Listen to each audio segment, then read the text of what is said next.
My fiance is Christopher, 29, and we've been together for 6 years.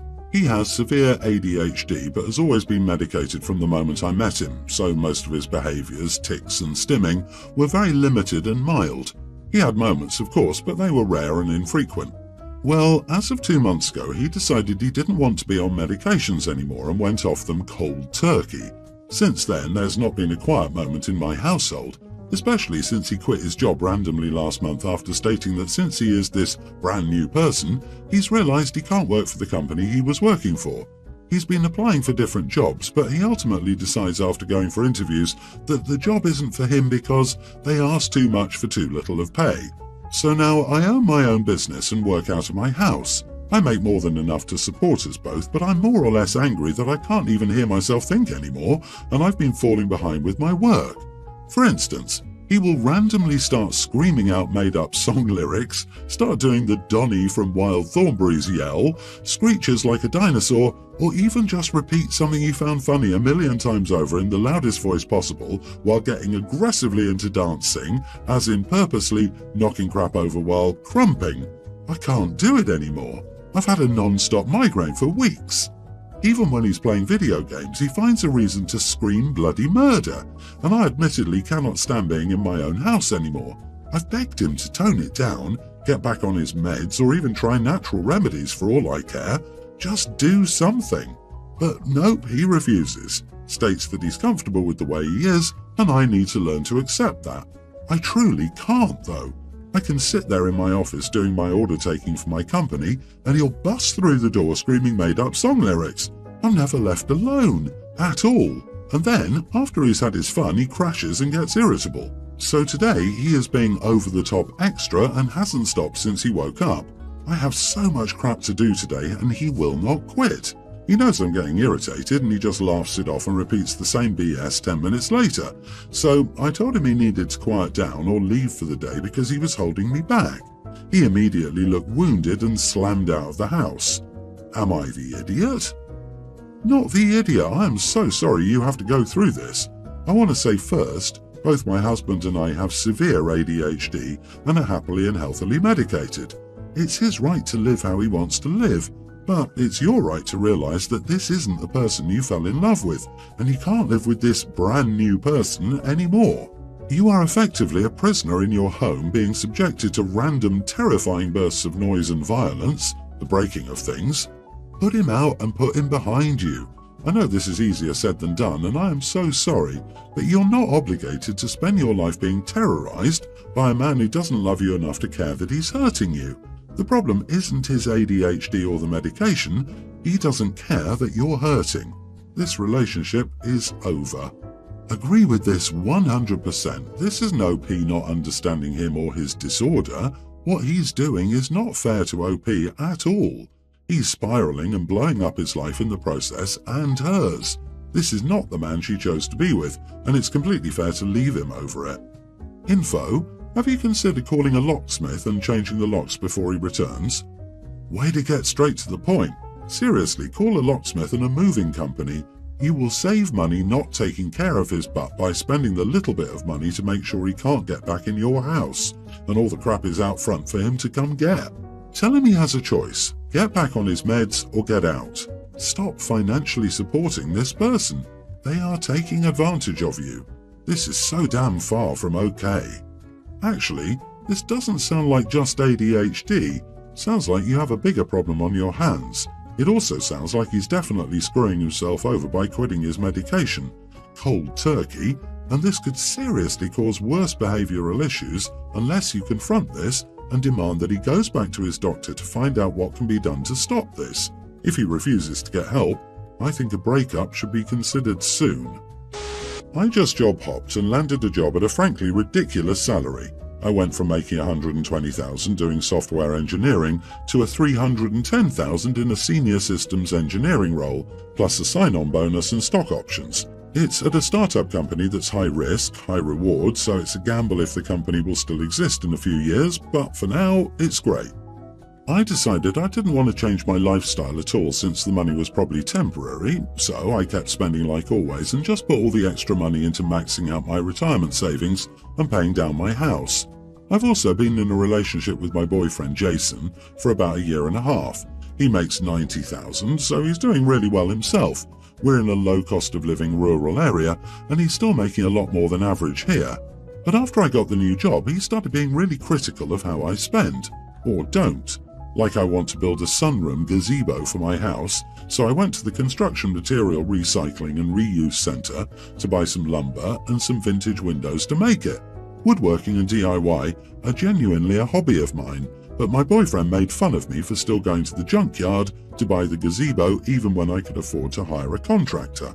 But the bigger fight has been about a vacation. We planned a road trip in the summer, camping most of the way and staying in hotels a night or two a week to shower and stay near cities we visit.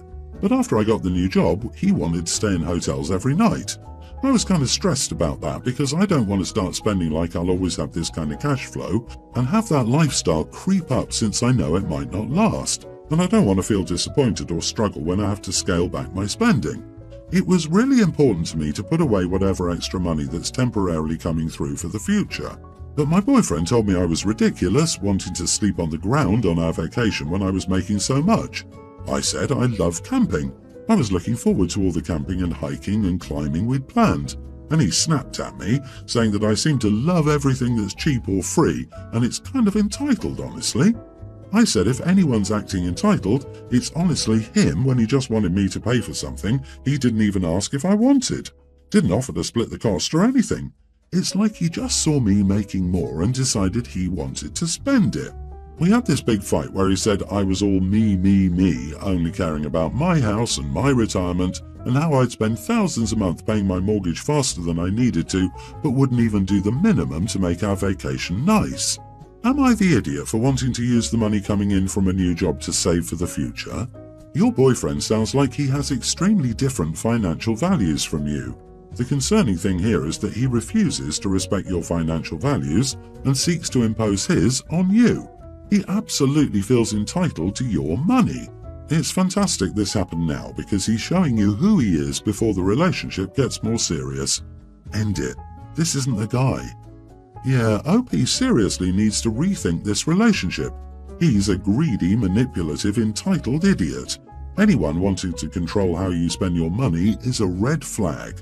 Plus, it's very likely this job is temporary. Most startups don't last very long, so saving it to ensure she has a comfortable retirement, plus paying off her mortgage, is the smartest thing she could do for her future. Also, calling her entitled, talk about projection. You are the idiot. So you're making $190,000 more than you were, and you can't even spend a wee bit of that on holiday? It's your money and you're saving it for both of your futures. There's no need to be as cheap as you are when it's a matter of a couple of thousand out of the extra $190,000 you're going to get for a couple of years. He's not exactly asking for a $70,000 car or anything. It's your cheapness that's actually a problem. I, 21 female, have an apartment 2 streets from my family's house. I have a young teen sister who wanted a way to make easy cash, so I asked her if she could come over before to let the dogs out to use the bathroom. My apartment is across the street from the school, and after school to feed the dogs and let them out and sit with them for a little while, or for however long she wanted to get away from home for a little bit. She agreed, and so did my parents. I have the Ring doorbell app, and it was the 3rd day she was house-sitting. I never checked, but I was just bored, and saw her and 3 other girls walk in. I never told her people could come over, so I texted her and she said it was friends from school. I told her they needed to leave. She stopped answering my text, and about 2 hours later, I got the notification they were leaving. I was upset, but thought as long as nothing was stolen, then I guess it was okay. When I got home, my bedroom was a mess. Clothes were everywhere. I'm assuming my sister was trying them on. One of my Michael Kors bags was gone. I was also given a bottle of Petrus wine for my 21st birthday that I hadn't opened yet. I found it half full in the back of my cabinet, wide open. I was obviously really mad. I texted my sister and told her that she was no longer getting paid, that my missing bag would be returned, or I'd be talking to our parents. I texted my mom and snitched on my sister drinking because I was mad, and a young teen shouldn't be drinking. My sister texted me back calling me a witch and saying that I needed to pay her or else I lied because she fed the dogs every day. I told her you don't get paid when you trash a house and steal. My sister is really mad, she's grounded, and my mom's trying to find out the girls' parents' names. I don't think I'm the idiot because, yeah, she fed the dogs, but things are missing now and my house is a mess. Am I the idiot? Holy crap. They destroyed your bedroom, stole from you, and drank your own alcohol in your apartment while you were away? I wouldn't pay her, period. Change your locks if you have to and ban her from your house. Not the idiot. Technically, you'll get paid for labour, but you also get billed for damages. So dog sitting owed $5 to $10, minus the bag $200, wine $4,000, and house cleanup $10. That's being generous and assuming the time of both sisters is equally valuable and the cleanup time will not take more than the destruction did. Sis was paid and still owes $4,200. A verbal agreement constitutes a contract. Pay her and give her a bill for damages and losses. That's the typical legal advice. If she wants to give up her friends for a reduced bill, that can be offered, but in the end, it's her responsibility. On the side, did you keep the video of them entering? With a yearbook, you should be able to figure out who they are. Oh, the yearbook is genius. And forget the Coors bag. The average price of a bottle of Chateau Petrus is more than $4,000. This is grand theft. Tell your sister that if you don't get full satisfaction, you're filing a police report and making a claim for vandalism and theft with your renter's insurance, and they will prosecute it.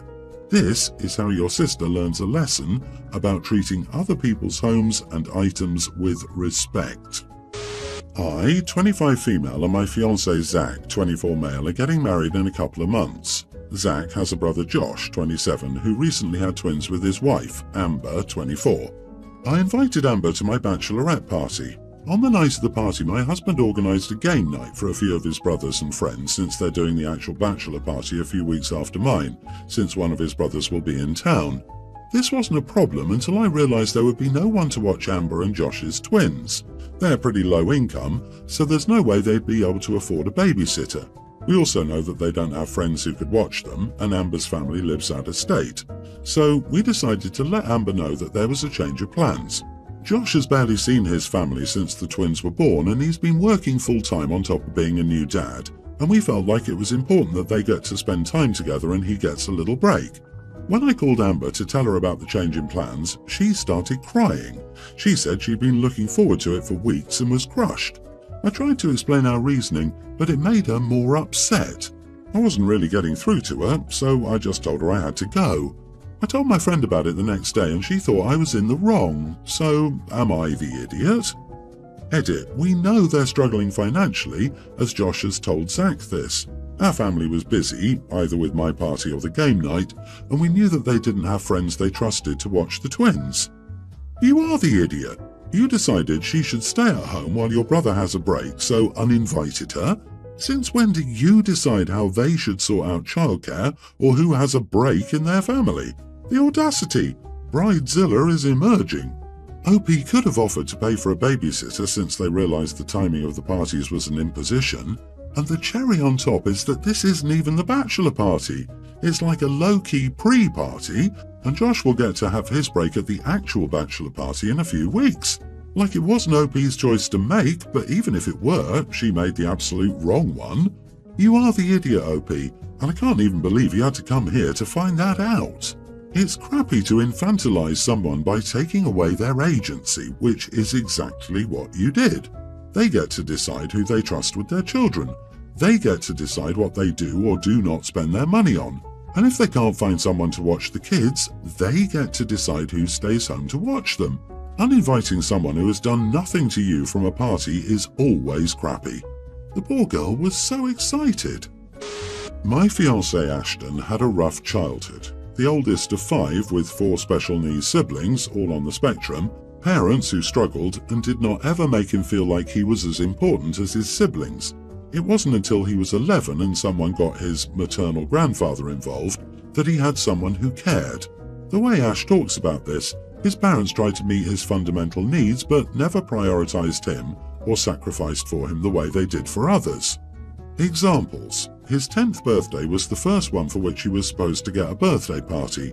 3 of his 4 siblings fell ill the day before, the non-ill sibling did not like to go outside the house, and neither mom nor dad wanted to deal with 3 sick kids and one special needs kid, so they cancelled the party, and they never made up for it. His best friend's parents offered to take him for the day so he could have fun, and they turned them down. For dinner that night, he got a bland meal suitable for people who were sick. No cake, no anything nice for him. It was never made up for either, and they got mad at him for holding it against them. They wouldn't even let him make a sandwich and told him he was being a brat. He really wanted to move into the basement so he could have his own room, since he shared with his brothers and couldn't have too much stuff in case it set them off. The basement could be a bedroom and was safe, but his parents said no. They told him it wasn't fair to isolate himself and that his brothers would miss him.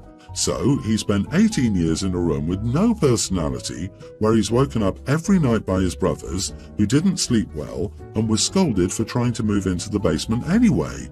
When his maternal grandpa stepped in, a lot of arguments went down. Ash said his grandpa saved him, that he was so angry and felt so lost. His parents never changed. They said he was selfish to ask them to sacrifice for him sometimes, like they did all the time for his siblings. He's had nothing to do with them in years. I never actually met them. I have met his paternal family, grandparents and 3 uncles. The grandparents came to me about how his parents should be invited to the wedding and how I should make an effort to let them celebrate their son and share in his joy. They'd already been told no by Ash. I'd already told them no, but they persisted, so I told them I would not give them, Ash's parents, a chance to play doting parents when they never have been. They told me I only heard Ash's side. I said I also have his grandpa, who witnessed a lot. They then said I was being spiteful and mean. Am I the idiot? Not the idiot, and neither is your fiancé. If he doesn't want them there, they shouldn't be there. You're paying for the wedding, and the day is about you two, not his parents. It's unfortunate but understandable that he doesn't want them around. If photos, videos and memories of that day will be tainted by their presence, they shouldn't be there. You only know half the story which is being told by Ash, and if you heard the other side you would feel different. But all that matters is how Ash perceives things and how he feels about his family, regardless of the other side. They could be the most amazing people in the world, but Ash's experiences and views are what they are and are all that matter here, plus they're backed up by grandfather. Seriously, screw them for how they treated your fiancé. Everyone deserves to have even a little something nice on their birthday. All it would take is a simple cupcake from the store, and he likely wouldn't have been as resentful, at least not for that particular instance. It's one thing to have to pay extra attention to your children's medical and emotional needs, but that doesn't give you permission to neglect another child in favor of the others.